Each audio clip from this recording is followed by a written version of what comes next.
Lady Constance Ashburn placed the folded special license on the writing desk and said, perfectly calm, that Evangeline would be married to the stable boy before the clock struck 6. The words did not register. They could not. Evangeline's eyes caught on the parchment, on the cramped legal script, on the wax seal already broken, on her own name, written in a clerk's hand beside another name she did not recognize. The morning light through the drawing-room window fell across the desk in a long, yellow bar, and inside that bar, the paper lay as innocent as a receipt from a milliner. "I do not understand," Evangeline said. "I think you understand perfectly."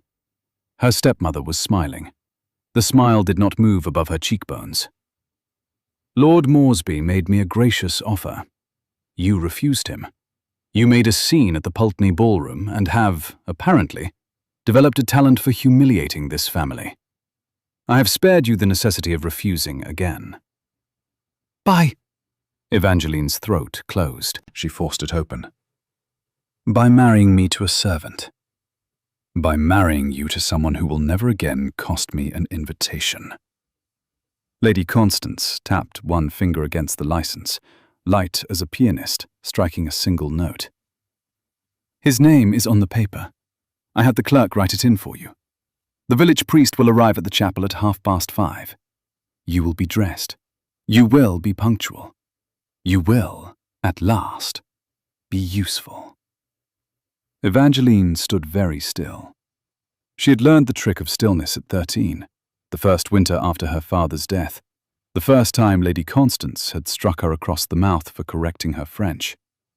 Stillness had been the only currency she had. She spent it now like a woman counting out the last of her coins. "I will refuse." "You may refuse." Her stepmother rose from the chair and crossed to the bell pull. She did not ring it yet. "Refuse, and Mrs. Parry will be in Fleet Prison before Sunday morning." The room did not change, but Evangeline felt the floor tilt beneath her slippers. She reached one hand out, almost to the edge of the desk, and did not let the hand actually touch the wood. Stillness. Stillness was all she had. "Mrs. Parry is 68 years old." "Yes." Lady Constance allowed her fingers to rest on the bell-pull's silk. "And her son was an unfortunate creditor of this family, and the debt, which I have been so very patient about, has come due. I have the papers in the top drawer of that desk. They are already signed by the magistrate. It wants only my name beneath his." "You cannot." "I can. I can sign them and send them to Reading by the 4 o'clock post, and Mrs. Parry will be arrested in her kitchen tomorrow. Or," Lady Constance smiled again, with only her mouth, "you can dress and come to the chapel at the appointed hour, and allow this household to finally return to the respectability it has been denied since your father so inconveniently passed." Evangeline did not look at the license on the desk. She looked at the little carved rosewood clock on the mantel, which her father had wound every Sunday morning of her childhood, and which had marked the hours of every misery of the last 10 years, without noticing one of them. "Who is he?" she asked. "Who is whom?" "The man on the paper." "Oh, Luke Smith. He has been in our stables for 2 months. I'm told he is competent. I'm told very little else." Lady Constance flicked the license closed. "He has already agreed." "You purchased him?" "I paid him £10 and a recommendation to a London household. He was grateful. Servants so rarely are. I found it refreshing." Evangeline allowed herself, at last, to place her palm flat against the desk. She could feel the grain of the wood through the cold of her skin. She counted. Not from 1, she had given up on 1, but from 5, backward, as her old music master had taught her to do before a difficult passage. 5, 4, 3, 2. "I will dress," she said. "I knew you would. You have always been practical, when pushed." Lady Constance moved toward the door. "Harriet will be your witness. The priest is my cousin's and discreet. We will confine the news to household records. I have no interest in making a public matter of it. Not yet. I will consider what to announce after the ceremony. After. Her stepmother paused at the door. And Evangeline, should you, at any point in the next 4 hours, believe that refusal would be interesting, remember that Mrs. Parry made your porridge this morning. She is a small woman. Fleet is not kind to small women. The door closed with a soft click that sounded, in Evangeline's skull, like a musket's hammer pulled back. She did not weep. She did not sit. She walked, instead, to the window and pressed her forehead against the cold glass and looked out across the April garden, the box hedges just breaking into new green, the first hawthorn in bud against the south wall, a thrush fussing somewhere in the yew walk beyond the sundial. And she tried, for exactly 7 breaths, to find one single thing in the visible world that Lady Constance did not yet own. She could not. Beyond the window, the gardener's boy was wheeling a barrow of cut turf along the gravel, whistling an Irish tune off-key. A wood pigeon on the roof of the dovecote called twice, paused, called again. The light was the particular honeyed yellow of early spring, thin, clean, ungenerous, and it lay across the lawn in the long, exact bar that a servant's hand had drawn, year after year, between the shutters of a house that once had been her father's. Evangeline held her breath. The taste at the back of her mouth was metallic, faintly sweet. She had tasted it every morning for 8 months in her tea, and had been told by her stepmother that it was the character of the Ashburn well. She understood now, with the small, sickening precision of an arithmetic problem solved too late, that the well had been innocent. The window was cold, the glass was uneven, an old, wavy pane full of bubbles, and through it the garden rippled slightly, as if seen through water. She could feel a draught along the sill, the edge of April still clinging to the stone. Somewhere in the house a clock chimed the half-hour. Another clock, further off, followed 3 seconds behind. They had been out of time since she was 12, and she had never before noticed that the staff had stopped correcting them. The stables. She would be married in the stables. She closed her eyes. She counted the draught against her cheek.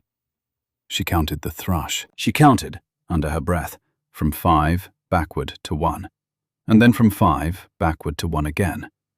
And when she opened her eyes, the quality of the light in the bar across the writing desk had not altered, and neither had the license, and neither, Evangeline discovered, had she.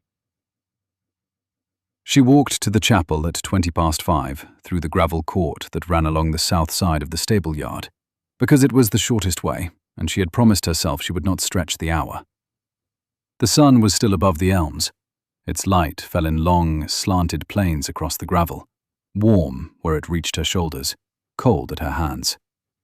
She carried no gloves. She had not been able to find gloves, her stepmother having removed her dressing-room keys that morning. And her fingers were white at the knuckles where they held the little pasteboard prayer book that Harriet had pressed into her hand at the foot of the stairs without saying a word. The wind came up from the south. It smelled of wet earth and hawthorn, and, when she passed the stable door, of hay and warm horse, and the particular sweet, sour warmth of a yard that had been worked in since dawn. A crow clapped out of the elms and beat low across the garden toward the orchard. A bucket clanked somewhere inside the stable. The gravel crunched small and clean beneath her slippers, thin leather slippers, unsuited to gravel, which her stepmother had laid out for her with the particular cruelty of attention to detail. The stable door stood open. She did not mean to look inside. She looked. A man in shirt sleeves was rubbing down a grey mare with a twist of straw. He had his back to the yard. His sleeves were rolled to the elbow. His forearms were brown from the weather and threaded with the quiet muscle of someone who did not perform his strength for company. The mare was Steadfast, Evangeline's own mare, supposedly sold last October to a dealer in Newbury, supposedly gone. Evangeline stopped in the doorway before she had decided to stop. The man straightened. He turned. He was younger than she had expected, and taller. His dark hair was damp at the temples. He had been at work for a long time. He had a strong jaw, clean-shaven, and a mouth set in a line that was neither sullen nor eager. His eyes, when they found her, were the color of weather, a slow, grave, iron grey, and they registered her without surprise. Miss Ashburn. His voice was low. It had, at the edges, the flat vowels of a West Country lad. Under that, something else, something she could not place. She could not answer. She looked at him, and at Steadfast, and at the mare's soft nose pressed against the man's shoulder as if the two of them had a standing arrangement. She thought, absurdly, she lied about the mare, too. "I will see you in the chapel," the man said, and he returned to his work. She walked the rest of the way without feeling the gravel beneath her feet. The sound of her own heartbeat, high, light, uneven, took the place of the gravel in her hearing. The hawthorn by the chapel door was already in bloom, a small explosion of cream against the dark yew behind it, and the scent of it, meadow-sweet, almond-edged, obscurely nuptial, met her at the porch. She stood for a moment in the porch, with her hand on the iron ring of the chapel door, and looked back across the yard. The stable door was closed again. The shaft of late sun lay unbroken across the gravel where no man, apparently, stood. She pushed the chapel door open. The hinges complained. The sound of the hinges, for some reason, was the sound that steadied her. The chapel was the old one, the stone Norman chapel at the edge of the home park, whose roof her father had re-leaded the year before he was taken, whose brass her mother had polished every Easter of her married life. The priest was an elderly man with a stammer, borrowed from a parish 3 counties away. Harriet Ashburn, Lady Constance's cousin, 22 and chinless and adoring, stood in the front pew already, holding a prayer book upside down. Evangeline entered in the lavender muslin she had worn to her mother's funeral. She had not been permitted to change it. The license was on the altar. Her stepmother was on the left-hand side of the aisle, seated, smiling. There were 3 candles. There were no flowers. "Dearly beloved," the priest began, and coughed, and began again. The man, Luke Smith, the stable hand, her husband in 7 minutes, came through the side door in a plain dark coat that did not quite fit across the shoulders. He had washed his hands and combed his hair flat. He did not look at Lady Constance. He looked at Evangeline, briefly, and then at the priest, and then at the stone floor in front of him. Evangeline stood beside him at the altar rail. She could smell clean linen and saddle soap, and very faintly, the meadowsweet that grew wild in the stable yard drain. His hand, when the priest asked for it, was calloused across the palm and along the ridge of the thumb. It was warm. It did not tremble. Hers did, and he closed his fingers around hers firmly enough to still them. "I, Luke Smith. I, Evangeline Mary. To have and to hold. From this day forward." Lady Constance laughed, once, quietly, as the priest fumbled the ring. It was not Evangeline's mother's ring. It was a thin band of plain gold Harriet had been sent to purchase that afternoon from the village silversmith. Luke slid it onto Evangeline's finger. His gaze touched hers, flat and dark and utterly composed, and then dropped again to the stone. "You may," the priest began. "No," said Lady Constance pleasantly. "That will not be necessary." Luke did not move. Evangeline did not move. The priest mumbled the rest in a single breath and signed the register with a hand that shook more than Evangeline's had. It was done. "The cottage," said Lady Constance, rising. "By tradition. Harriet, walk our bride as far as the yard. Mr. Smith knows the way." The groom's cottage was a single stone room at the southwest corner of the stable yard, whose thatch sagged, whose chimney was crooked, whose door had sprung at the hinges sometime during the last rain. A tallow candle burned on the chest, throwing a small circle of buttery light across the flags, and casting long, leaning shadows up the whitewashed walls.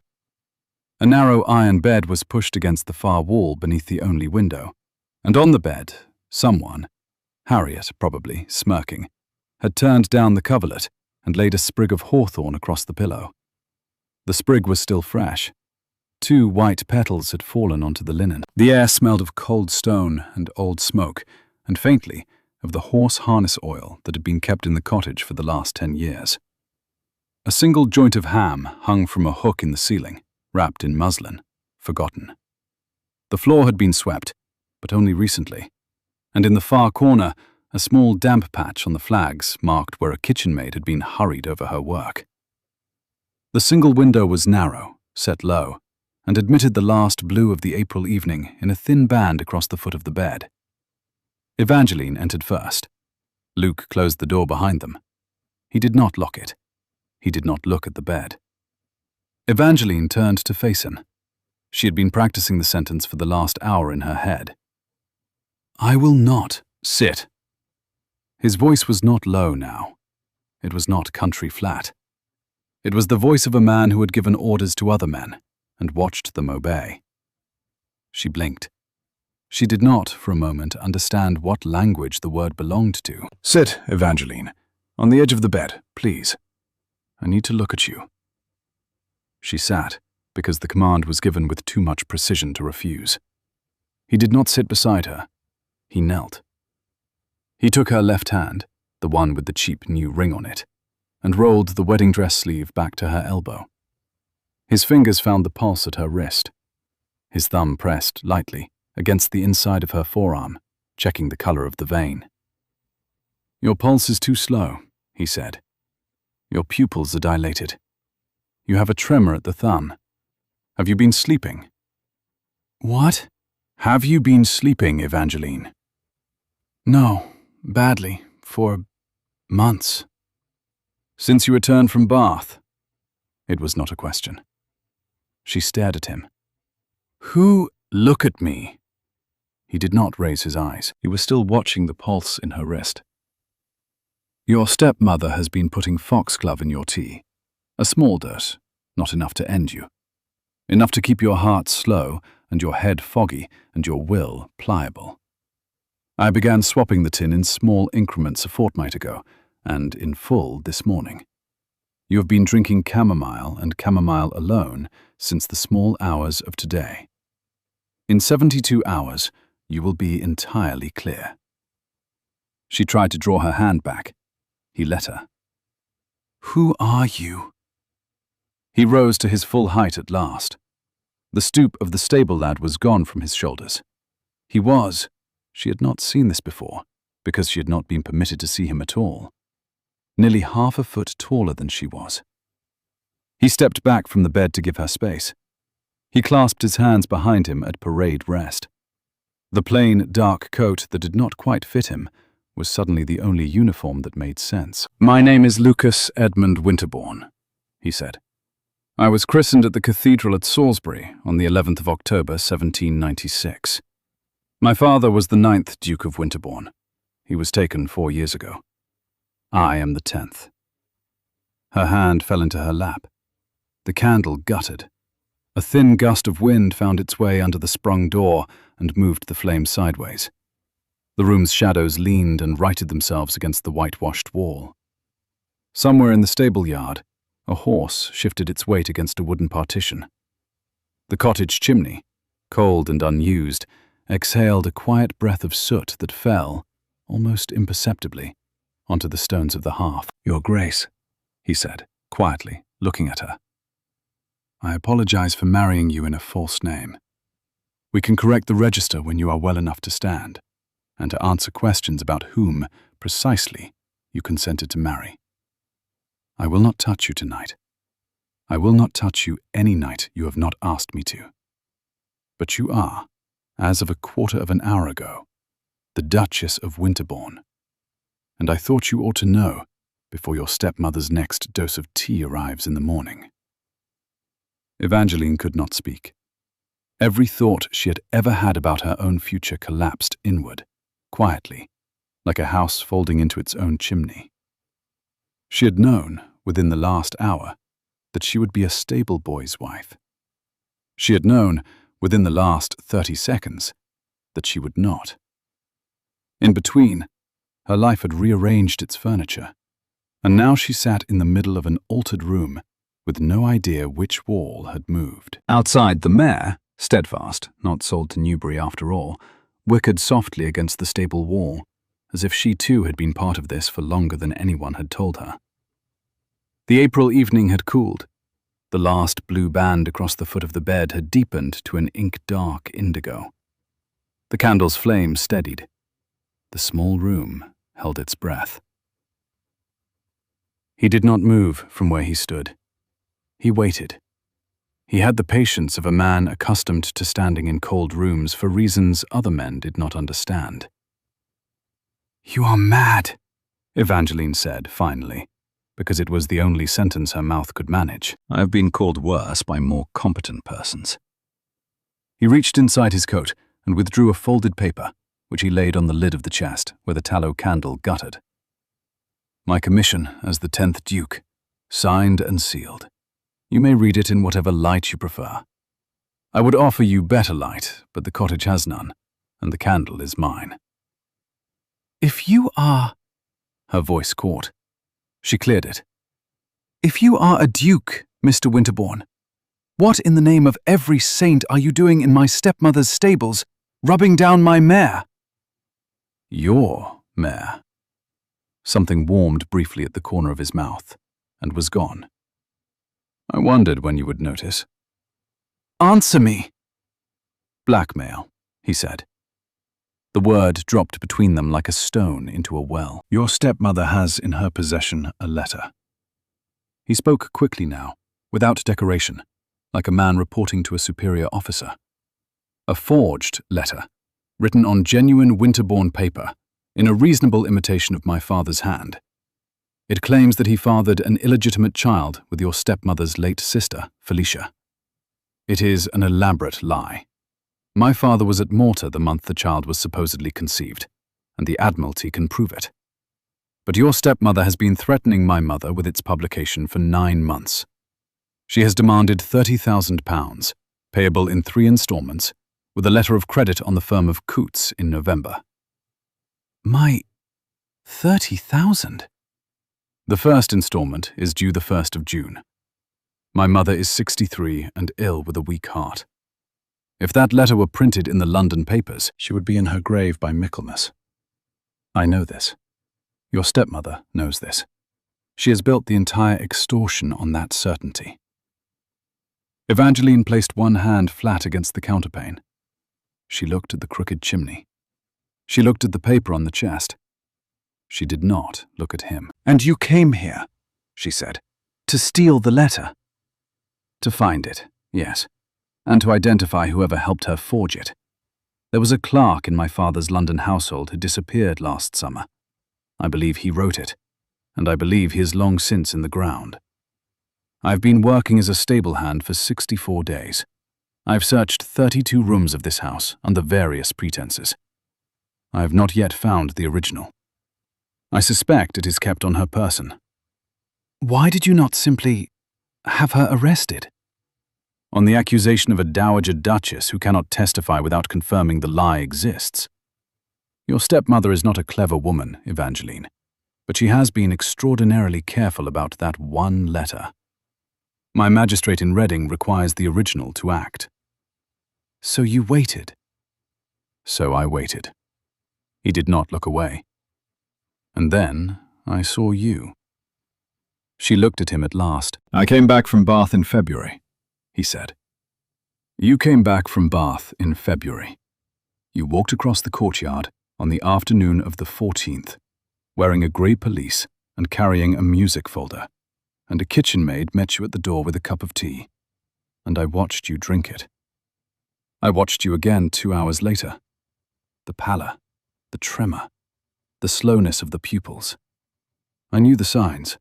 My father's second wife had an aunt who was poisoned by a cook in 1814 by this exact method.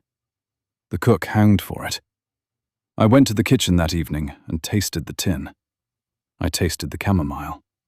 I tasted the other tin, marked the same, in a different cupboard. I have been swapping them since." Her mouth was dry. "Why?" "Why what?" "Why swap the tins? Why keep me alive? You did not know me." He held her gaze. "Because no one deserves to be poisoned by increments in a house that was once her father's," he said.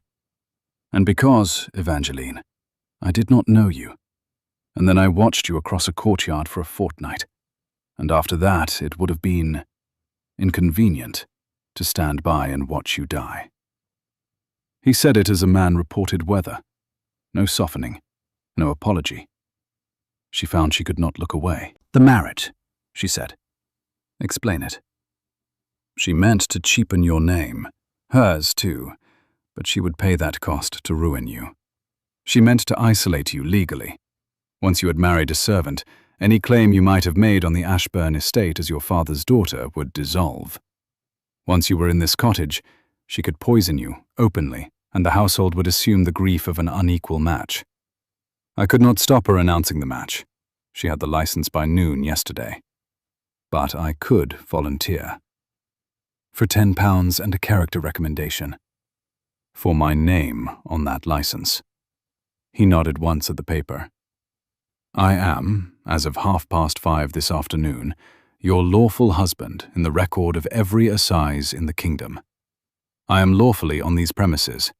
I am lawfully responsible for your safety. I have lawful cause to seize any document that endangers my wife. And at 5:30 tomorrow, I will cease to be Luke Smith, stable hand, and begin to be the Duke of Winterbourne, in whose name your stepmother will be in a cell by Whitsun, if you will help me." Evangeline drew a long breath and let it out slowly. "If I will help you. If you will trust me," he said. "I took your name this afternoon without warning you. I will not do it a second time. From this hour forward, Evangeline, you know everything I know when I know it. I promise that. I do not promise gently. I promise plainly. Will you agree?" She did not answer immediately. She looked at the candle. She looked at the paper on the chest, which lay there with its wax seal half in shadow, the Winterbourne coat of arms pressed into the red wax in a fine, precise relief. A stag, a mullet of 6 points, the motto she could not quite read at this distance. She looked at the man who had been a stable lad that morning and was now, somehow, a peer of the realm, standing in a crooked cottage at the edge of her stepmother's yard, waiting for her verdict. She looked at the calloused ridge across his thumb, and at the set of his jaw, and at the way he held himself at parade rest with his hands behind his back. The way a commanding officer holds himself when he has finished his report and is awaiting the verdict of his court-martial, knowing that the facts are on his side, and that facts are not, as a rule, persuasive against a hostile room. The room was not hostile. The room was only very quiet. The little fire she had not yet noticed, banked in the hearth, shifted and settled in a handful of orange embers. She began to ask her questions in the plain, flat order she had been taught to ask them as a girl, one at a time, each a single word. The mare, her nurse, the tea. He answered each in kind. Steadfast was hers. He had paid £2 for the mare in December, and kept her at a farm outside Reading while he established himself at the house. Her stepmother, Lucas observed, did not recognize horses so much as the prices they fetched. Mrs. Harry was alive, and not yet in the hands of any magistrate. He had not known of the fleet threat until her stepmother had made it aloud through the drawing-room window that afternoon, a window past which he had been walking every hour since breakfast. And he would have the old woman out of the house by tomorrow night, safely conducted by a man in Reading whom he trusted with harder errands than this one. The morning's tea was safe. He had switched the tin at breakfast when the kitchen maid took down the urn. As for his own sleeping arrangements, he gave them plainly. On the floor, on my coat, beside the door. You will lock the door behind you in the morning when you walk back to the house. You will behave, tomorrow, and for as many days as are necessary, like a woman who has been beaten into a mésalliance and is walking through her own disgrace. That is the part you must play. I cannot act it for you. Can you? Evangeline looked at him, at the plain dark coat that did not fit, at the calloused thumb, at the grey, steady eyes. And she thought of every lesson she had taken in the last 10 years in the currency of stillness. "I can act it," she said. Something in his shoulders eased by an inch. "Then tomorrow, Your Grace," he said. "We begin." She laughed then, a single, startled laugh. The first laugh she had produced since her stepmother had placed the license on the desk. Because nothing about the day was funny, and everything about the last hour was absurd.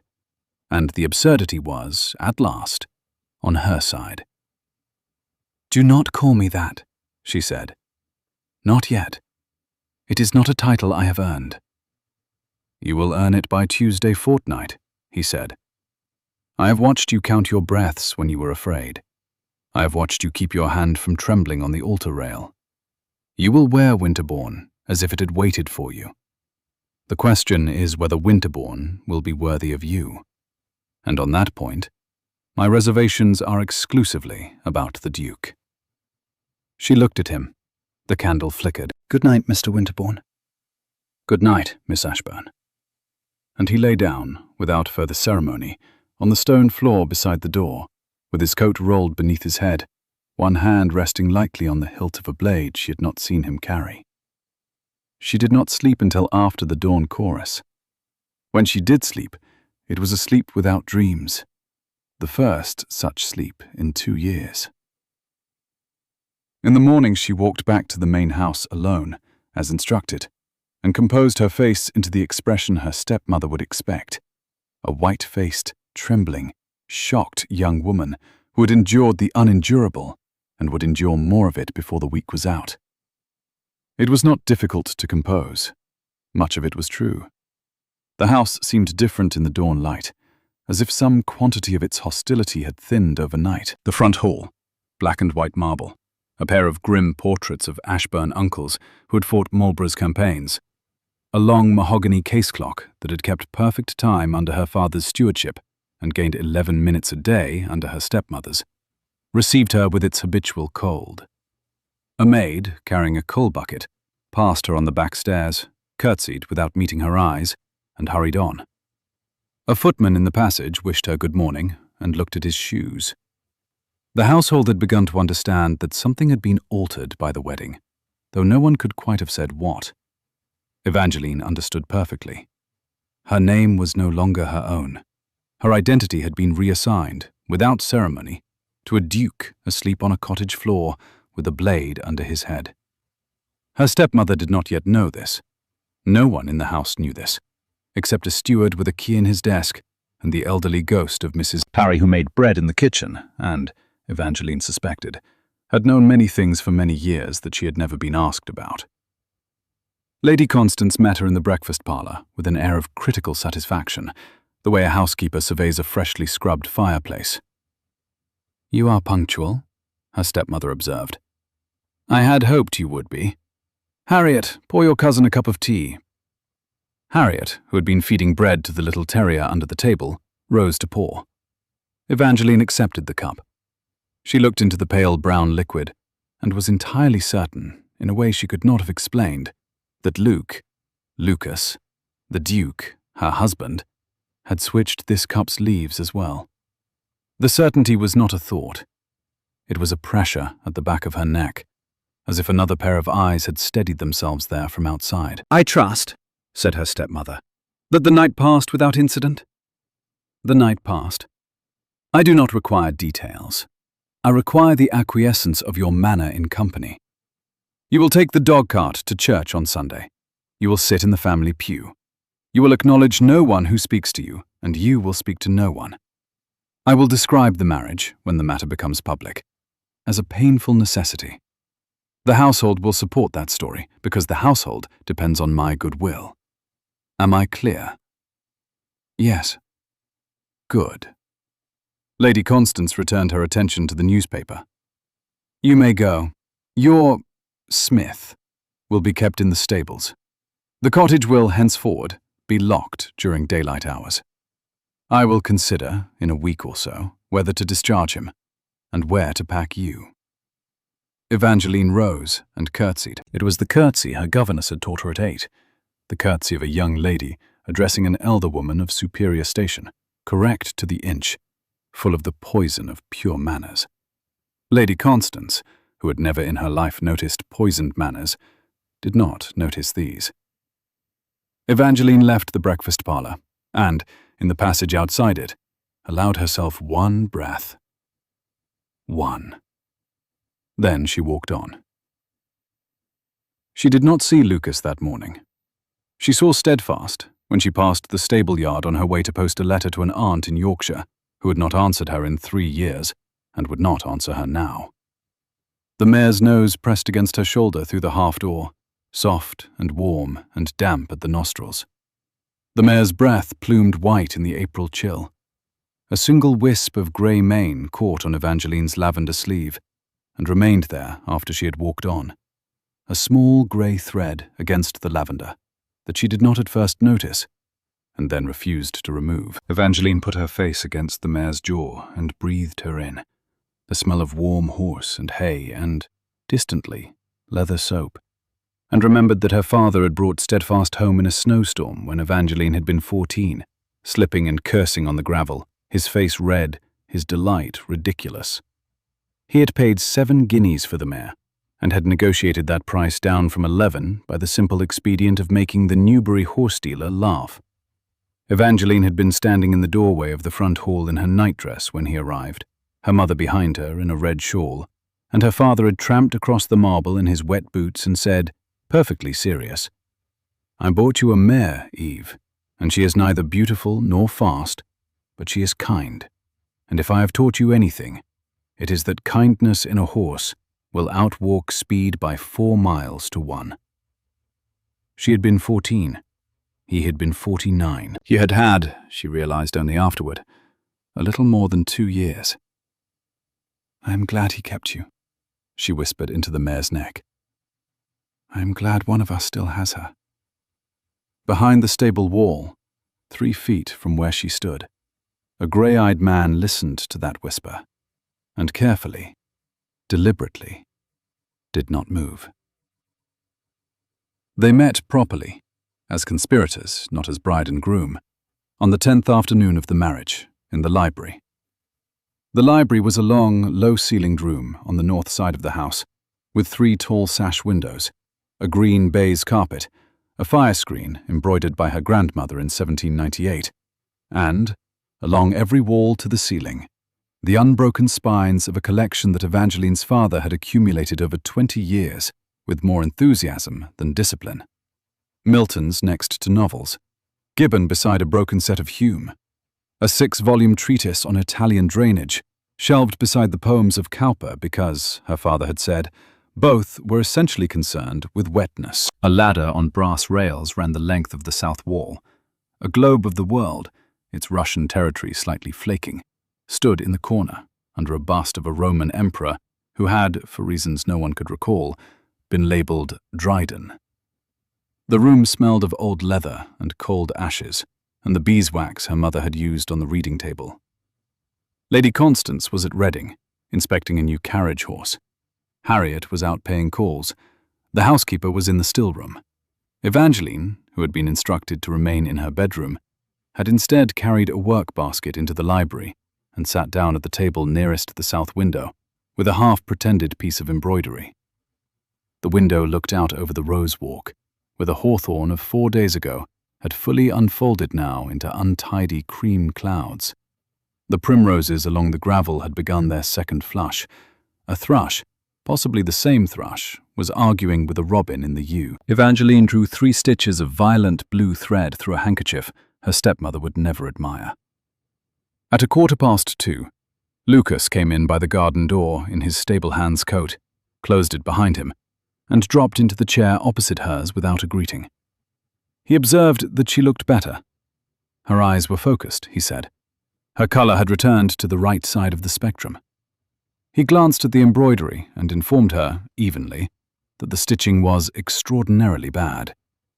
She agreed.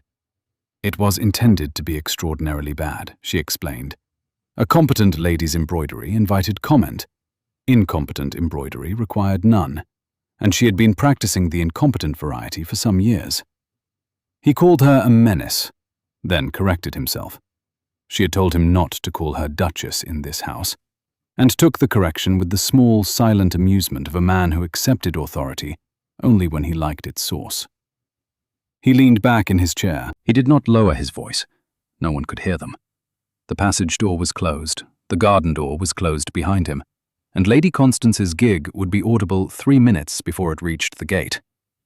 He asked her then to tell him where her stepmother kept her private papers. In her bedchamber, in a walnut cabinet on the left wall with a separate key. The key hangs at her waist on a black ribbon. All of the papers. All the papers she touches frequently. There is a second set, household accounts, the older correspondence, in the steward's office. The steward is a Mr. Grimsby. He is an old man and honest. He will not open the office for you. Will he open it for you? Evangeline considered. He will open it for me tomorrow morning at 7, if I tell him I wish to inspect my father's ledgers. He was my father's man. He has been kept on as a concession. He resents her, quietly, as old men do. Good. You will inspect the ledgers. I will accompany you because the lady of the house has, unfortunately, been instructed to carry her embroidery in the presence of a male servant at all times, a humiliation her stepmother will find delightful, and which will excuse my presence anywhere you happen to walk. Evangeline smiled, without intending to. She looked down at the embroidery to hide the smile. She asked him what they were looking for in the steward's office. The older letters, he said. 9 months ago, Lady Constance had begun the blackmail, and 6 months before that, she'd begun acquiring fresh paper with a Winterbourne watermark, which could not have been bought locally. Someone in London had sold it to her. There would be a receipt, or a draft on her account, or a letter of introduction to a stationer. Her stepmother, Lucas observed, was not a careful woman in the long term, only in the short. And the cabinet in the bedchamber, Evangeline asked. That, he said, was the original of the forgery, and probably also the ledger of her other affairs. It was the room they broke last because they could not break it twice, and he would like to be entirely sure he knew what was in it before he opened it. He had not broken into a room, he admitted, since 1816. He was not entirely out of practice, but he preferred to be thorough. She asked what he had been doing in 1816. Burgling a Frenchman in Vienna, he told her, as a man remarks on the weather. His country, he added, had very briefly required it. She said, slowly, that he was a spy. Her Grace, he corrected. He had been a spy for 3 years. Before that, he had been an officer. Before that, a Christ Church undergraduate. Before that, a boy. He had been, he said, an adequate version of all four, and he asked if she would care to question him further before they were interrupted. She asked him, quietly, whether he had a mother. He had already mentioned her, he pointed out. Evangeline asked anyway for her name. A look crossed his face, amused, surprised, a little wary. Her name was Cordelia Winterbourne.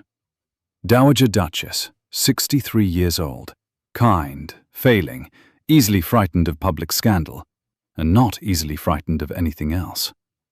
She did not know Lucas was here. She believed him in Scotland. When Evangeline asked what he would tell his mother, when at last he brought her home the letter, Lucas said only that he would tell her a clever woman had helped him find it. Evangeline dropped her gaze to the embroidery again.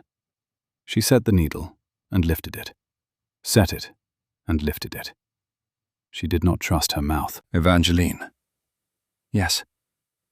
The second thing I must tell you, and I tell it you because I promised I would tell you what I knew when I knew it. I found, yesterday evening, in the ledger of the back scullery account book, a line for a second tin of chamomile. The hand is your stepmother's. The line is dated the 15th of April. The 15th is in 3 days. Yes. For whom? For Mrs. Parry. He did not blink.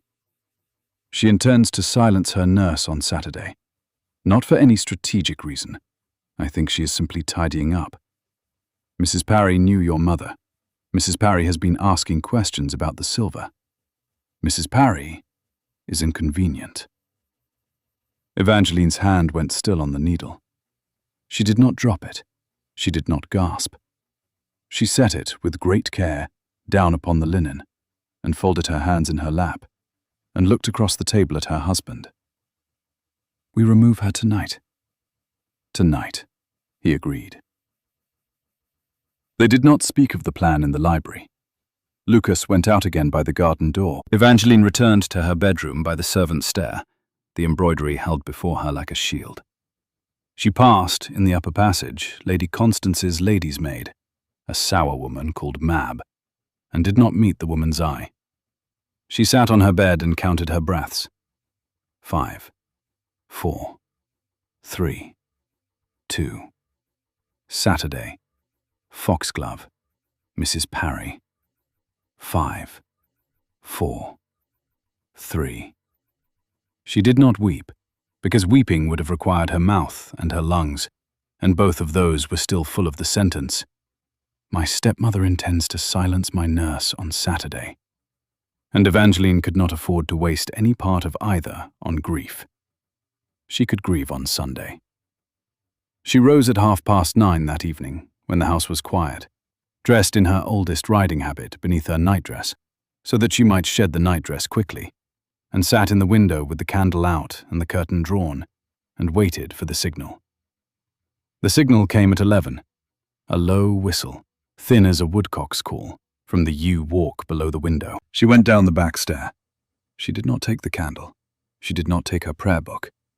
She took, instead, the small pistol her father had given her on her 12th birthday, which had lived for 8 years in a false book back on the lowest shelf of her bedchamber bookcase, and which was loaded with shots small enough to blind a man and large enough to warn him. Lucas was at the yew walk. He was in plain dark clothes now, not the stable hand's rough coat. He was bareheaded. He looked at her once in the moonlight, at the pistol in her hand, at the habit beneath her cloak. "Duchess." "Do not call me that yet." "I suspect I must, in the next 4 hours, form several habits that will not flatter the pretense. Come. Mrs. Parry is at the end of the rose walk. I slipped a note under her scullery door at dusk. 3 lines, the word foxglove, and the hour of 11, and my hand. She is frightened, and she is walking slowly. Give her your hand." Evangeline went. Mrs. Parry was sitting on the low stone bench at the end of the rose walk, wrapped in a shawl and a cloak and another shawl, clutching a carpet bag, breathing unevenly. When she saw Evangeline, she rose with the slow, resolute motion of an old woman too tired to weep. "Miss Evangeline." "Nurse?" Mrs. Parry looked at her, at the dark cloak, at the pistol, at the man in the shadow of the yew, and then back to her face. "Are we running?" she said. "We are running." "Good." Mrs. Parry transferred the carpet bag to her left hand and took Evangeline's with her right. "I was hoping we might be. I have been waiting these 3 months. Lucas lifted the bag from the old woman's left hand without asking, and walked with them down the rose walk toward the dark lane beyond the hedge. A chaise waited in the lane. Lucas's own chaise, it transpired, brought up from a farm in the next parish, whose tenant Lucas had quietly paid £30 of Winterbourne coin to keep the thing ready. The horses were his. The driver was his, a silent man in a muffler, who nodded once to Lucas and did not look at Mrs. Parry or Evangeline. They drove west. The hedges closed around the lane, black ribbons against a pale moon, and the iron rims of the carriage wheels bit into the chalk ruts with a grinding hush that steadied into rhythm after the first mile. Inside, the chaise smelled of old leather and the lemon soap the tenant farmer's wife had used on the upholstery. A faint draught came through a warped window, carrying with it the damp green of April hedgerows, the sharper vegetal bite of bruised garlic mustard at the verge, the distant honeyed wet of cut hay in some field a mile off. A tawny owl crossed their path once, low and silent, a pale shape that was there and then was not. Evangeline counted the oats in the nosebag under her seat in blocks of 10 to keep from thinking of the morning. They drove, Lucas said, for the house of a magistrate he trusted, a Mr. Pelham of Reading, who had been a colonel under Lucas's father's cousin during the French wars, and who still, at 70, kept a loaded pistol in his writing desk and signed warrants with a hand that did not shake. "He will take your testimony tonight," Lucas told Mrs. Parry. "You will not have to remember it later. You will only have to remember it once. Can you?" "I can, sir." "I am not, sir." "Then what, may I ask, are you?" "A duke, as it turns out." "Ah." Mrs. Parry nodded gravely. "Then I shall not be troubled by the matter, Your Grace, because a duke does not require me to approve of him, only to answer his questions." Evangeline, in the corner of the chaise, pressed her knuckles against her mouth so as not to laugh aloud. Outside the window, the April moon was pale. The hedges passed in dark ribbons. Mrs. Parry slept after the first hour, her head against Evangeline's shoulder, her hand, cold, very cold, wrapped around Evangeline's thumb like a sleeping child's. Lucas watched them both from the far corner. Evangeline thanked him, quietly, without looking at him. He observed, after a long moment, that she had not yet asked him a question. She would, he said, want to ask him why he had not told her, when he had discovered it the night before, that her stepmother had ordered the chamomile for Saturday. She had not asked it. He answered it anyway. He had wanted to move the pieces in the correct order, to have the chaise here first, the magistrate warned, the timing of the lane clear. He could have told her at 9 in the morning. He had told her at 2. He apologized, and the apology was given in the voice he had used all night, flat, careful, entirely without ornament. Evangeline looked, for the first time since the chaise had left the lane, directly at him across the dim interior. She said, evenly, that he was not to withhold a thing of that kind from her ever again, not even if he believed the withholding to be a form of protection, and she required of him that he promise it in the name he had given her in the cottage the first night. He promised. By Winterbourne, he said. And he meant the thing, in the way a man who had once held an officer's commission meant promises of that variety. Quietly, without flourish, with the flat assumption that a word once given was simply a fact of the geography. She nodded. She did not speak for a long minute. Then, because the carriage was warm, and Mrs. Parry's head was heavy against her shoulder, and because the last 3 days had hollowed her out in a way that left her feelings very close to the surface, Evangeline leaned forward, only an inch, and said, "Lucas." "Yes." "I am glad you were the stable boy." He did not answer for long enough that she thought he would not. Then, very low, without moving from his corner, "So am I, Evangeline. So am I." Mr. Pelham received them in a flannel dressing gown at 2:30 in the morning, a bottle of port on one side of the desk and a Bible on the other, and Mrs. Parry made her statement for 2 hours and a quarter. She named dates. She named dishes. She named the apothecary in Reading from whom Lady Constance had bought the foxglove under the name of a governess who did not exist. She named the coachman who had taken her late master, Evangeline's father, on his last ride home from the London house in November of 1816, and she named the doctor who had pronounced the master's heart attack, and she said, without raising her voice, "I have wondered these 10 years, sir, whether he was lost by his heart or by his cup. I am not a clever woman, but I can count." Mr. Pelham wrote in silence for a long time.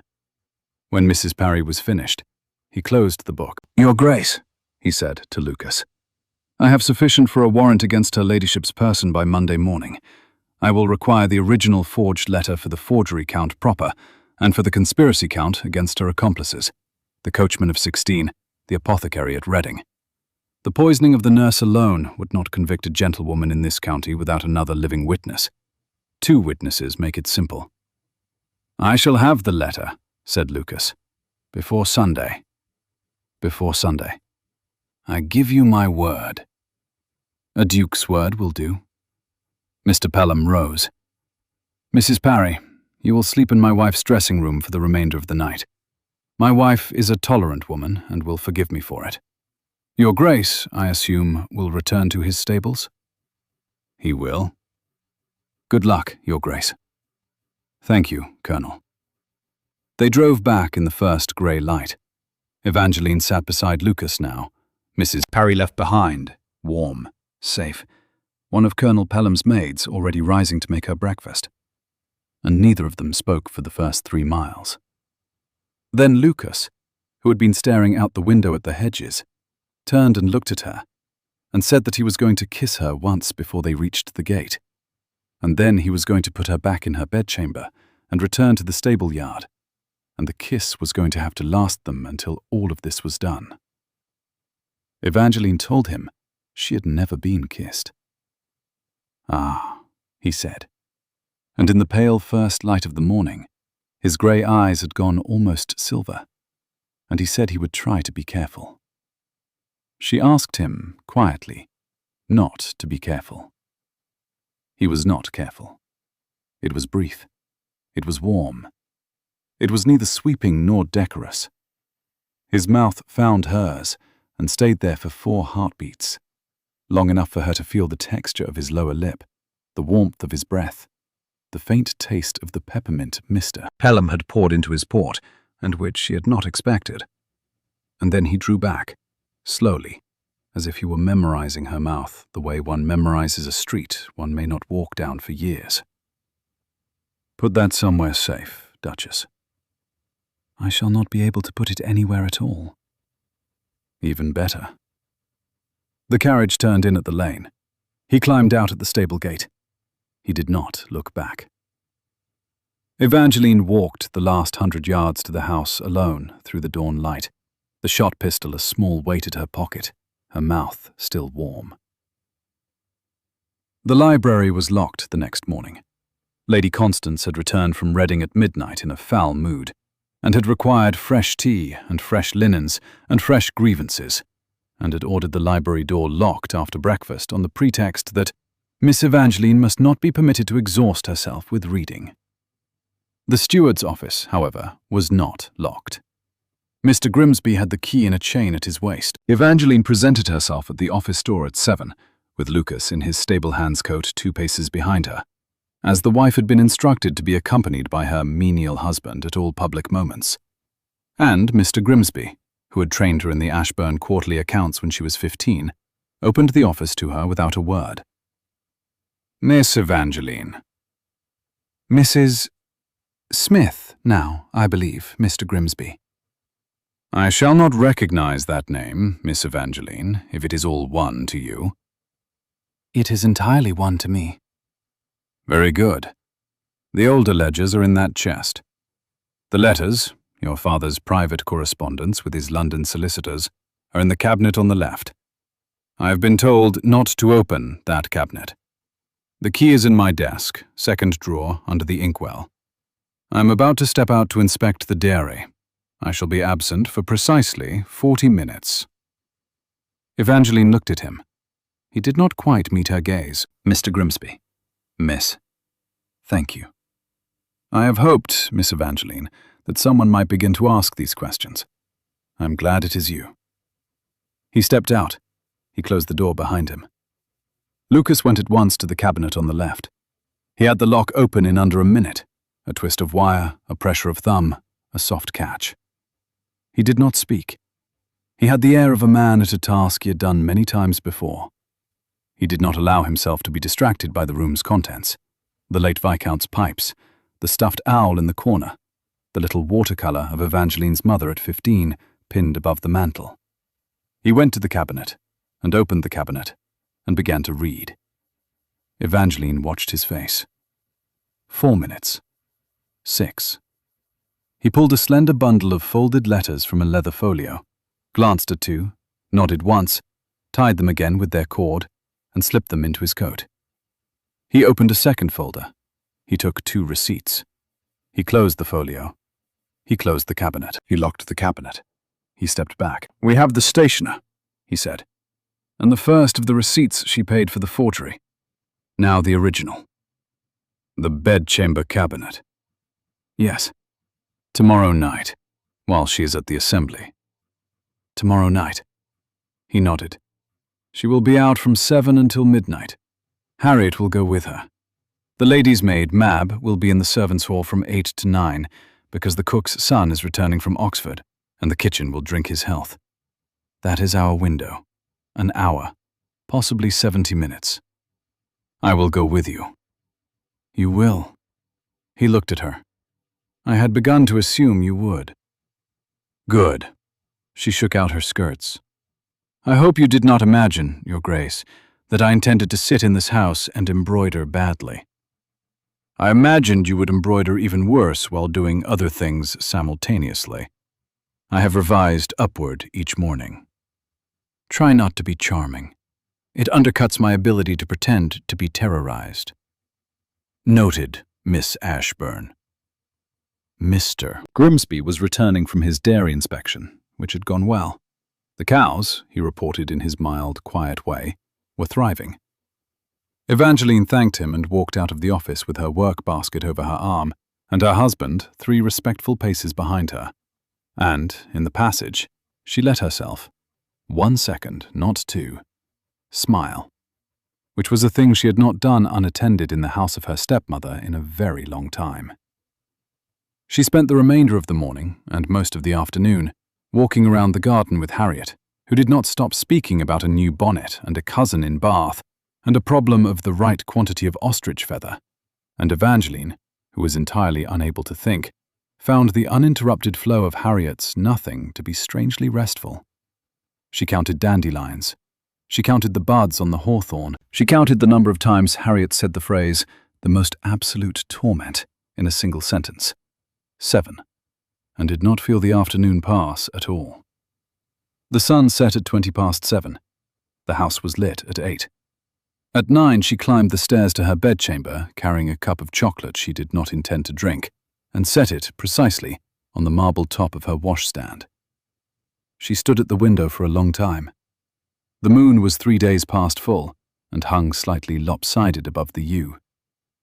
In the stable yard across the court, a small square of warm light, the candle in the crooked cottage, which she had told herself she would not look for, burned steadily through the thin linen of the cottage curtain. She watched it for 7 breaths. She told herself that she was counting her breathing because her physician had once told her that a regular breath steadied the pulse. Both of these claims were untrue. She was counting because it was the only way she could prevent herself from going downstairs and out across the courtyard and across the yard and through the cottage door. And the prevention was the part of herself, at that moment, that she most needed to keep. They danced around each other for the next 4 days, with a formality neither of them felt and both of them respected. Lucas did not come to the house. Evangeline did not go to the stables. Once, at dusk, crossing the yard to the kitchen garden on a pretext involving herbs, she saw him saddling steadfast for exercise, and did not stop. He did not stop either, but his hand paused for 1 quarter beat on the girth as she walked by, and Evangeline, who had learned to read the silences of a house, felt the quarter beat against her spine for the next hour. The assembly was at Reading. Lady Constance dressed in a puce silk she had worn 12 times previously, and a spray of garnets borrowed from a friend she had not spoken to in 5 years. Harriet wore primrose. The carriage departed at 6:15, in a quantity of fuss that required 3 servants to compose. By 7, the house was quiet. By 7:30, Mab had gone to the kitchen. By 20 to 8, Evangeline was at the door of Lady Constance's bedchamber, in her house slippers, a single candle in her hand, and Lucas was behind her in his boots, and neither of them was breathing loudly. The bedchamber was warm and smelled of rosewater and unwashed pillows. The walnut cabinet stood on the left wall, as Evangeline had described. Dark wood, brass-bound, a small oval lock. Lucas knelt before it. 3 minutes, he murmured. It took him 5. The lock was, he muttered once, fitted against precisely the variety of wire he had brought. Lady Constance had had it replaced, sometime in the last year, with a more competent mechanism than the original. He worked without haste. Evangeline watched the door. At 5 minutes, the lock turned. He opened the cabinet. Inside, a stack of papers tied with ribbon, a small velvet pouch, a ledger bound in red morocco. Lucas went first for the pouch, opened it, shook it into his palm, and then, softly, inhaled. Evangeline. Yes? Come here. She came. She looked. In his palm lay a gold ring, delicate, engraved with the Ashburn griffin, the inside band inscribed in a small hand, "For Anne, from John, 1794. Her mother's ring. The ring Lady Constance had told her 5 Christmases ago had been lost during a move to the London house. Evangeline's throat did something she could not describe. "Keep it," she said. "Now? Put it in your pocket. I will wear it when this is over." He put it in his pocket. The next thing he took was the red ledger. He opened it. He turned 3 pages. He stopped. "The household accounts are one set," he said. "This is the other, her private." "What is in it?" "Payments." His mouth thinned. "To the coachman who drove your father in November 16, to the apothecary in Reading, to the cook who served your father's last Sunday dinner, to a midwife in Oxford who would have been paid to attend and to testify to Felicia's supposed child, had the child been necessary. She has been buying people for 10 years, Evangeline. She has been buying them with your father's silver, and when the silver ran out, she was going to buy them with your name." Evangeline could not speak. He opened the 3rd folder. He drew from it, at the bottom, a single folded sheet of paper, with a Winterbourne watermark faintly visible, and he read the first 2 lines of it, and his jaw set. The letter. The letter. He refolded it. He placed it in his inside pocket. He closed the cabinet. He relocked the lock. He rose. "We are done." "We are done." "Can you walk?" "I can walk." She could, barely. They walked together down the back passage, down the servants' stair, through the dim kitchen passage, out across the yard to the stables. Lucas took her by the arm as they reached the door of the groom's cottage, and turned her to face him. "Evangeline." "Yes." "Your stepmother will be home at midnight. She will go up to her bedchamber. She will find nothing disturbed. Tomorrow morning I will ride out with the letter and the ledger to Colonel Pelham. By tomorrow afternoon she will be under arrest. Do you understand?" "Yes." "You will be in public when it happens. I want you in public. I want 3 dozen witnesses in a room when your stepmother learns she is lost. I want no possibility of privacy or persuasion or convenient accidents. You will be at the county assembly tomorrow night. Harriet will go with you. I will arrange it." "At the assembly?" "Yes." "She intends to humiliate me there." "She does. She will announce the marriage. She will produce the village priest. She will denounce you publicly in front of everyone in the county above the rank of yeoman, and she will demand an annulment on grounds of deception. She has been planning it for a week." "I see." "And in the middle of that denunciation, Duchess, I am going to walk in wearing Winterbourne dress and a Winterbourne signet, and I am going to identify myself to the assembly, and Colonel Pelham is going to follow me with the warrant, and the constable is going to follow him." Evangeline absorbed this slowly. "You want her to begin it?" "I want her in full flight when it lands. I want her audience watching her mouth when the warrant crosses the threshold. She has spent 10 years building a reputation among these people. I want them to watch the reputation die in a single minute." "That is cruel." "It is precise." "Yes." Evangeline drew a breath. Yes, let it be precise. He took her hand, briefly, without ceremony, as a commander grips the hand of an officer before a charge, and released it. Sleep, Evangeline. I shall not sleep. Sleep anyway. Your stepmother will be watching you tomorrow. I want her to see a terrified young bride. I cannot give you a terrified young bride if you arrive with shadows under your eyes. She will notice shadows and assume you are plotting. I am plotting. Yes, but she must not suspect. Evangeline nodded once. He opened the door of the main house's back passage for her, ushered her through, and closed it. She went to bed. She did not sleep, but she lay very still, with her mother's ring now hidden beneath her pillow, because he had, in the dark between the cottage and the house, slipped it there without a word. And stillness, by dawn, was something very close to rest.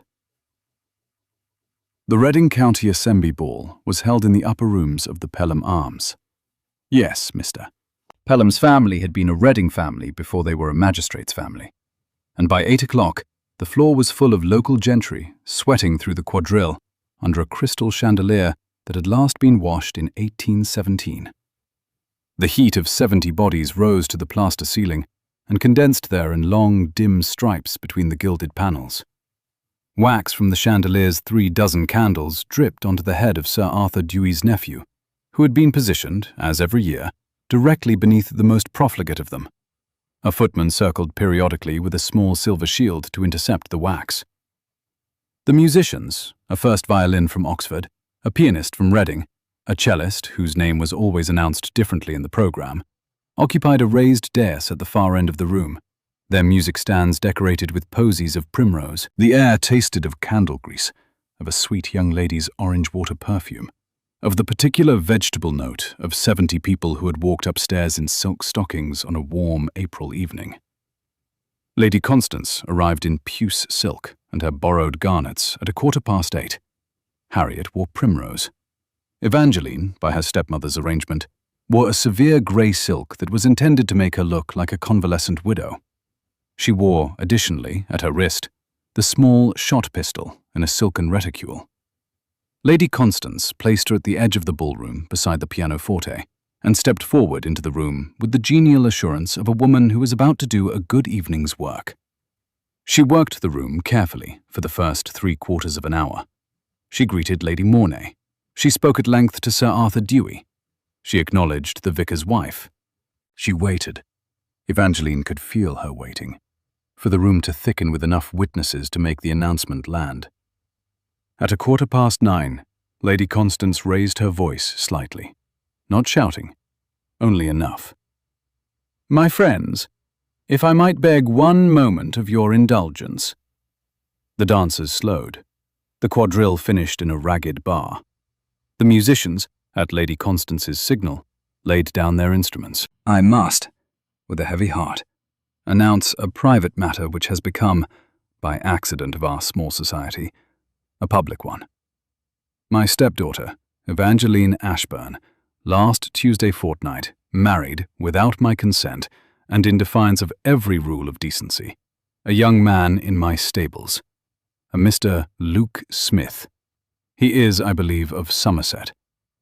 I have been, for these last 10 days, too grieved to speak of the matter.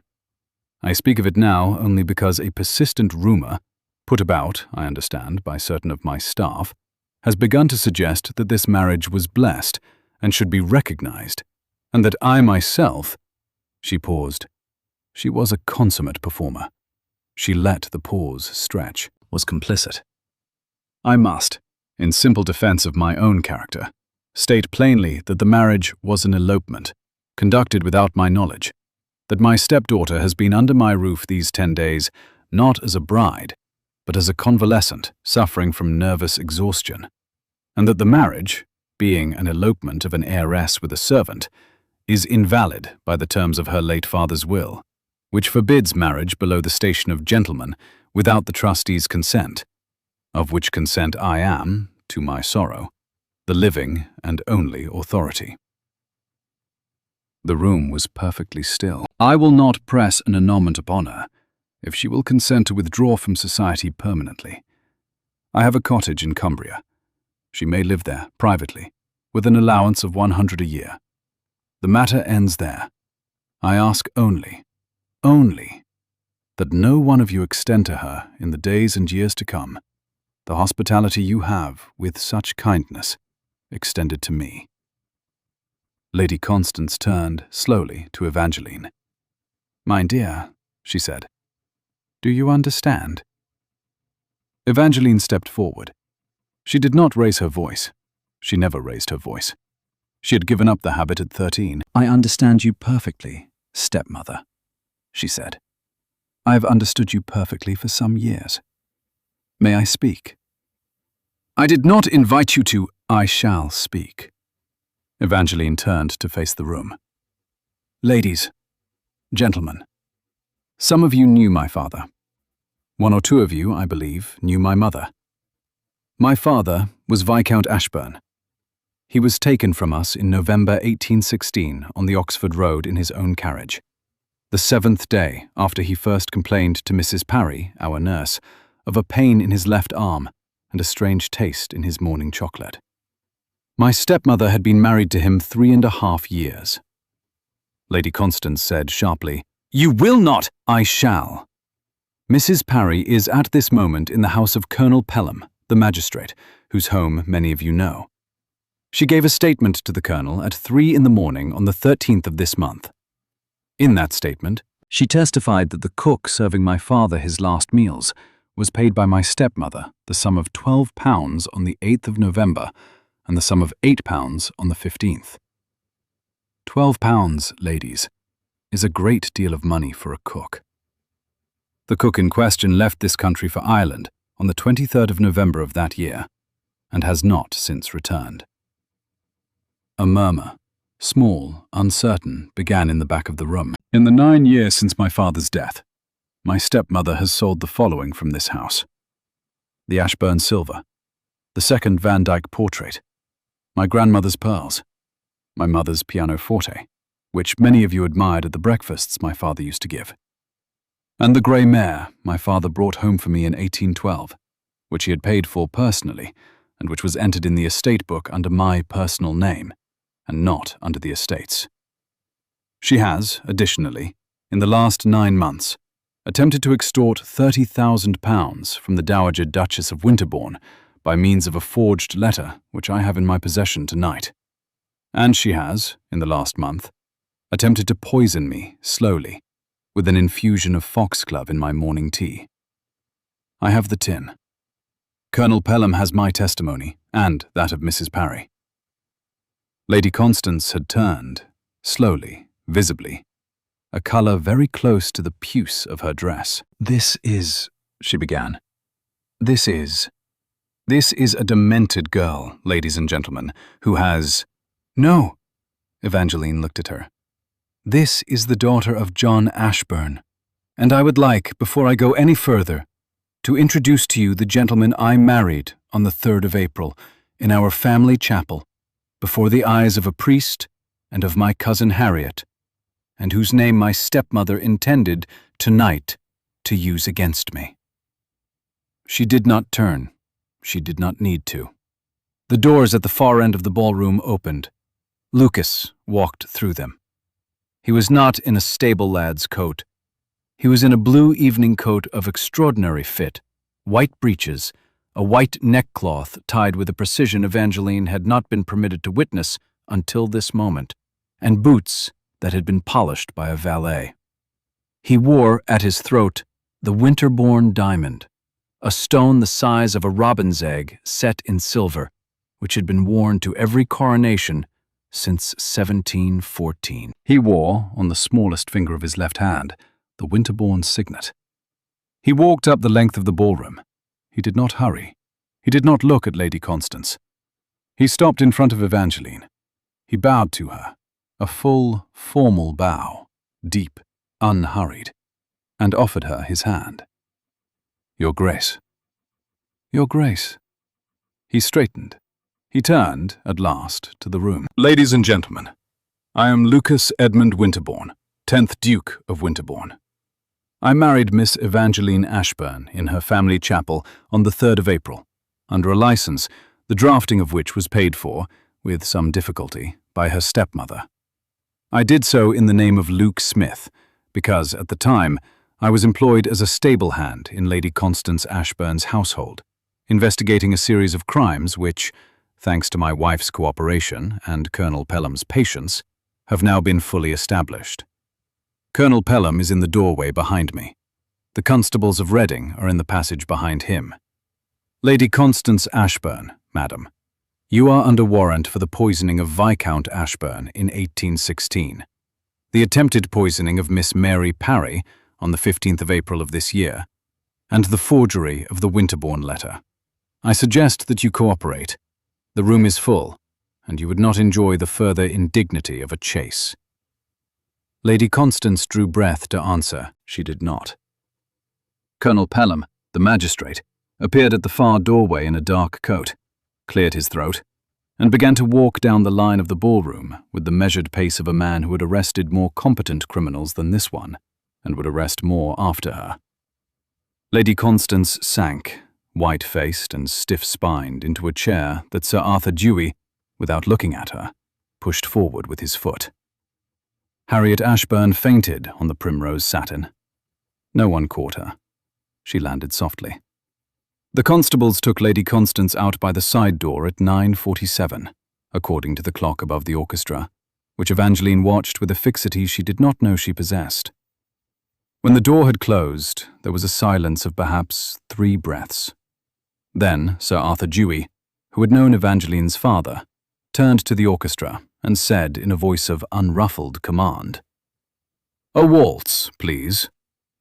The musicians, dazed, obedient, lifted their instruments. Lucas, who had not let go of Evangeline's hand, now offered her his arm. "Your Grace. Your Grace."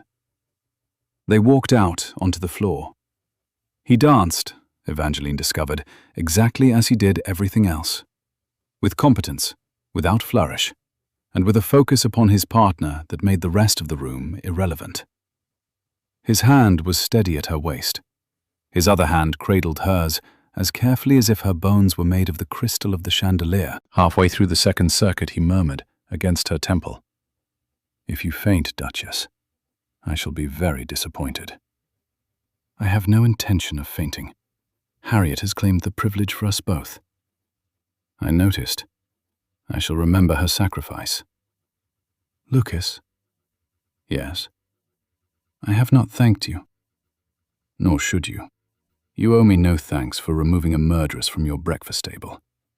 You owe me a great many discussions about the next chapter, which may be more difficult to negotiate than this chapter has been." "Difficult?" "I live in Wiltshire. My house contains, among other inconveniences, an aged mother, a library of 32,000 volumes, a staff of 60, a steward whose disapproval of me is expressed daily in the shape of his eyebrow, and a kitchen cat who will reject you for 6 weeks before forgiving you. You will find it all extremely inconvenient, and you will, I hope, run every part of it exactly as you please. I do not yet know how to run a duchy. No one does. One learns by running it badly and gradually less badly. I learned for 4 years. You may have a month or 2 on me." She laughed against his shoulder, in the middle of the waltz. The chandelier, the watching ladies, the departed stepmother, all of it receded to a soft hum. "I shall want to read your library." "I assumed you would. I have prepared a chair with a very good lamp." "I shall want Mrs. Parry installed in the housekeeper's wing." "Already arranged." "I shall want Steadfast in the east paddock." "I've had the paddock fenced since January." She pulled back a fraction to look at him. "Since January?" "I have been, Evangeline, cautiously optimistic since January." The waltz turned. He brought her close again. His breath was warm at her ear, and at 10:15, on the 17th of April, in the upper assembly rooms of the Pelham Arms in Reading, the new Duchess of Winterbourne said something against her husband's shoulder that no one in the room could hear, and the Duke, after a considered pause, in the middle of the floor, in front of 62 witnesses, lowered his head and kissed her, precisely and once, on the temple, like a signature. They did not go back to the Ashburn house that night.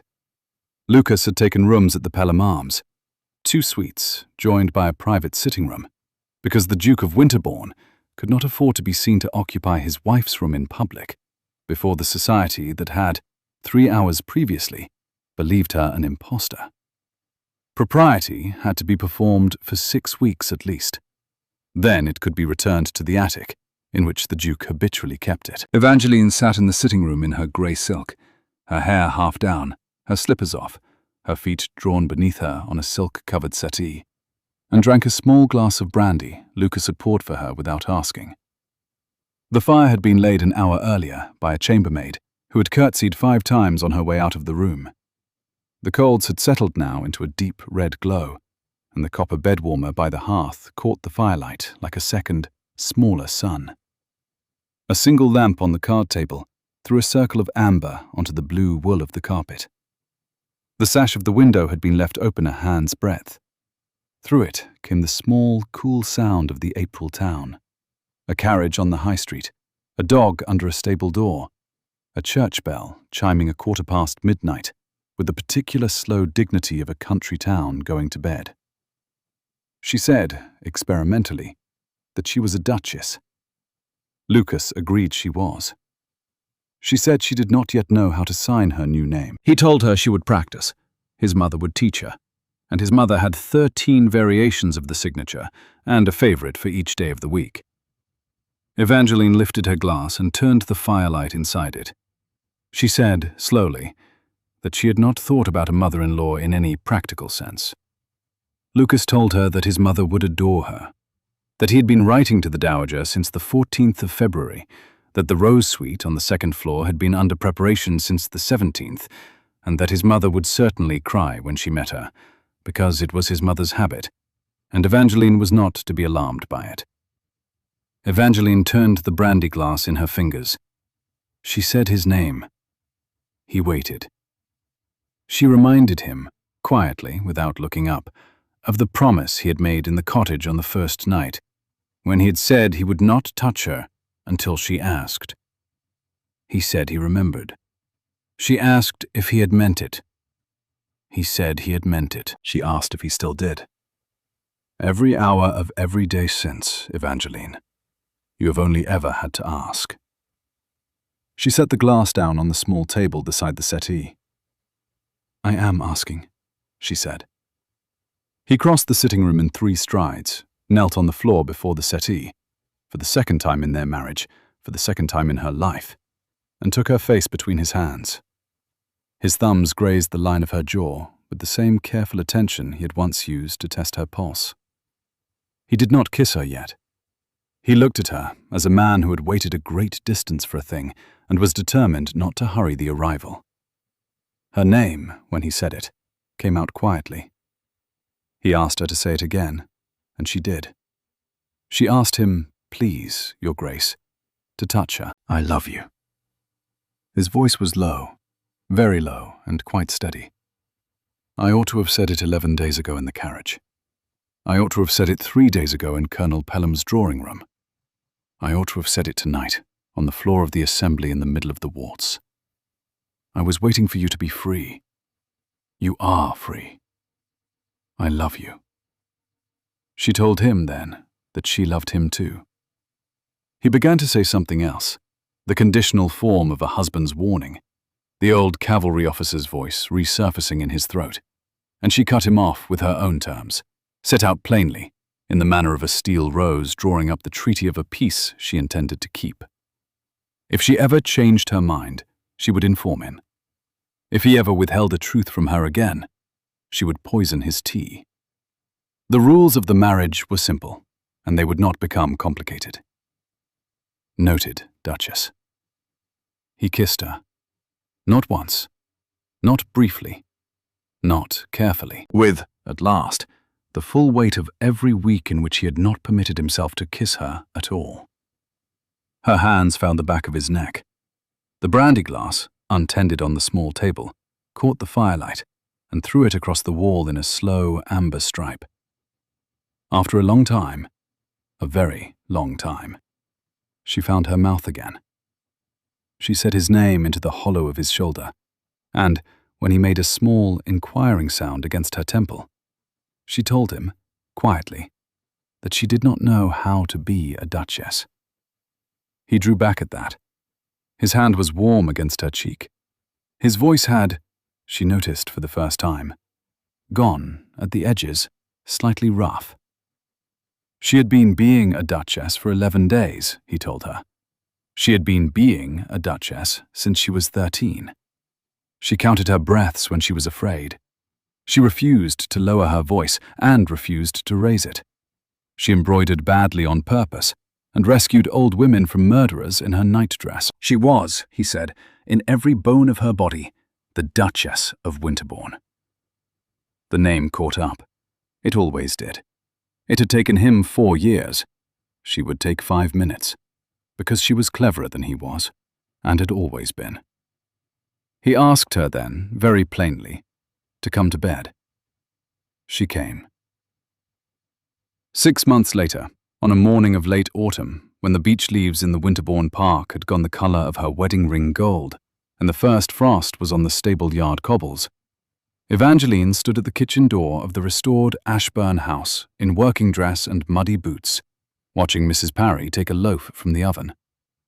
The kitchen had been, 6 months ago, a cold grey room with a tin kettle and a single unlit range. It was now a warm yellow room with 2 ranges, a copper pan rail, a proper salt box, and a wooden rack above the dresser on which 12 of Mrs. Parry's loaves cooled each morning for the estate workers.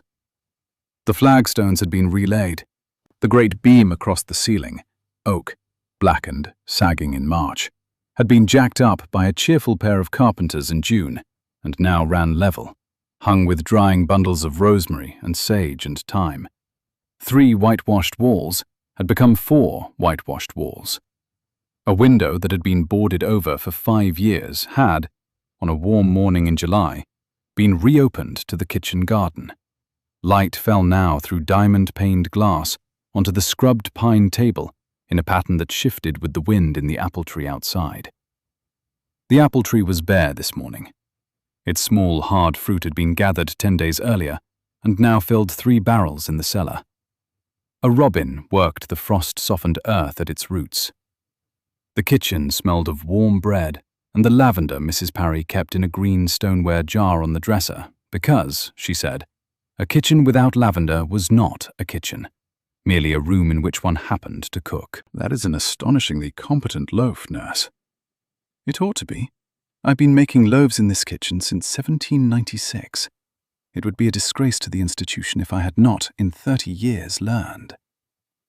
You are in a very good temper this morning. I am. I shall be in a poorer temper after luncheon, when your husband will no doubt wish to discuss Italian drainage again. He wishes to discuss drainage everywhere. It is his favourite subject after horses. Yes. Mrs. Parry set the loaf on the board. I have noticed, Your Grace, that he is happiest in low boots and in a stable. One would not expect it of a duke, but one would expect it of you. I take comfort in the match. Evangeline smiled. She did not answer.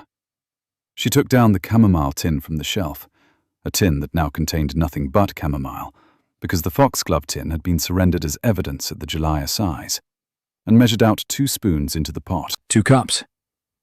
2 cups. You will be in from the paddock shortly, then? I expect so. He was. She heard his boots on the yard stone before she saw him. She did not turn. She was, she realized, counting.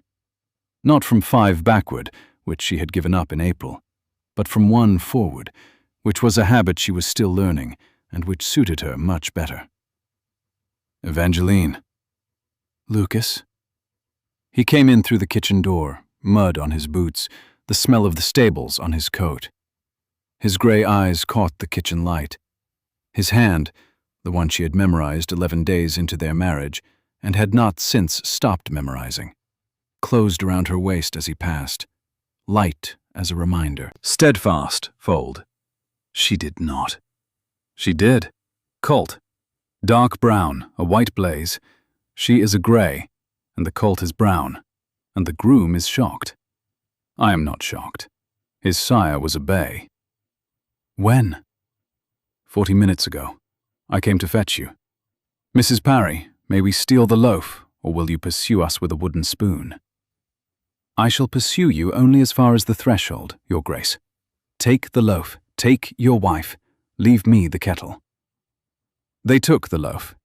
They walked out through the back door and across the yard, past the low window of the crooked cottage that had once been a groom's and was now, by Evangeline's order, a small dry room for storing tack, and into the warm darkness of the stable, where Steadfast, 12 years old and entirely pleased with herself, stood over a small brown creature, folded like a wet umbrella on the straw. Evangeline knelt. The colt lifted a drenched, astonished head. "Hello," she said. Lucas knelt beside her. His shoulder brushed hers. The loaf of bread sat in a stable-yard mucking fork bucket between them, because they had both forgotten they were holding it, and neither had remembered where to put it.